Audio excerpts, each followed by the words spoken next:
A.S. Neill, also known as Alexander Sutherland Neill, was born on October 17, 1883, in Forfar, Scotland. He had 12 siblings, and both of his parents were teachers.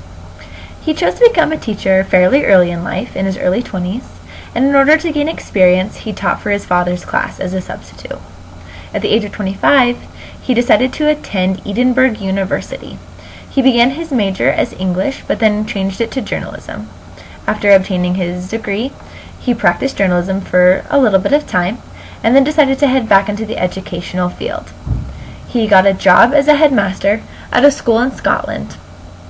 At this job, he observed a lot of things.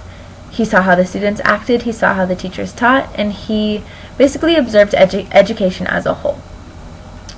While observing all of these things, he decided that he would write a 5-part series novel in which he wrote down all of his thoughts regarding what he had observed. In these novels, he expressed his innermost thoughts. He even put his own journal entries into this novel, as well as stories and things that he had seen while being a headmaster. He decided that after reading and thinking about all of his new ideas regarding teaching, he decided that he was going to have a major change of heart and that he wanted to discover a new way of educating and a new way of teaching his students at his school. He didn't fully make this decision, though, until he made a visit to another educational institution. This institution was created by Homer Lane, and it was called Little Commonwealth. It was established for delinquents, essentially, and how they were educated was by following the ideas of Sigmund Freud. And there was a lot of freedom at this school for delinquents, which surprised Neill a lot because he figured since they're delinquents that they would have a lot more control over them, but in reality they didn't, and they were very successful even though they weren't in a consistently controlled environment.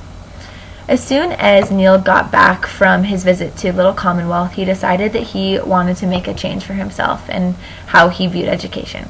And so he quit his job as a headmaster and he went to find another school system that would allow him to express his thoughts and teach the way that he desired, which was following exactly what was occurring at the Commonwealth School.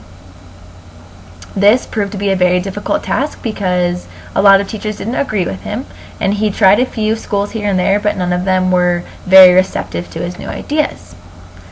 So he moved on, and this was kind of the beginning of all of his contributions that he made.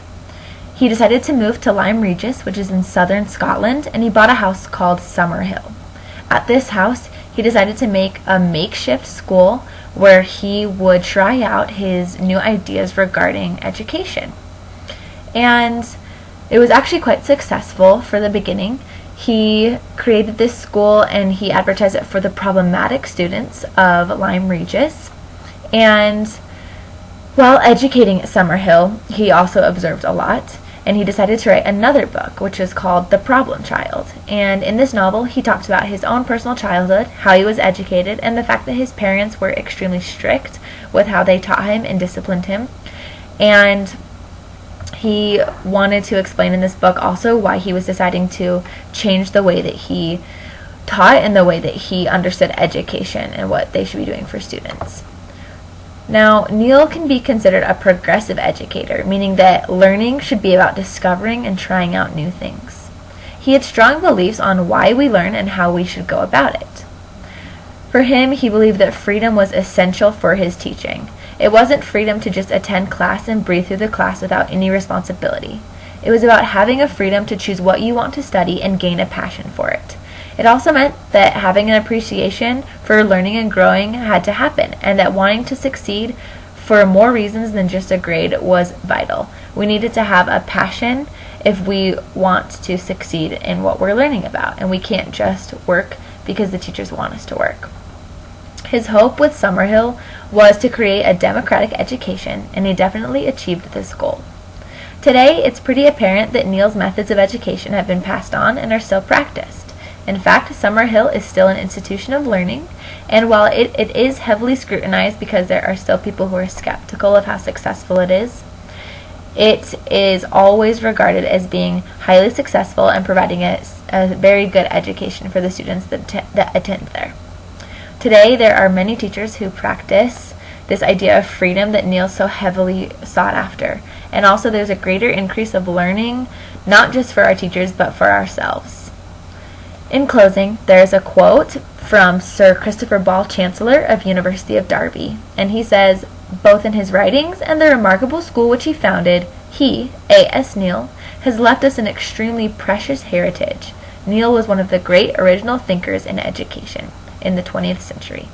Thank you.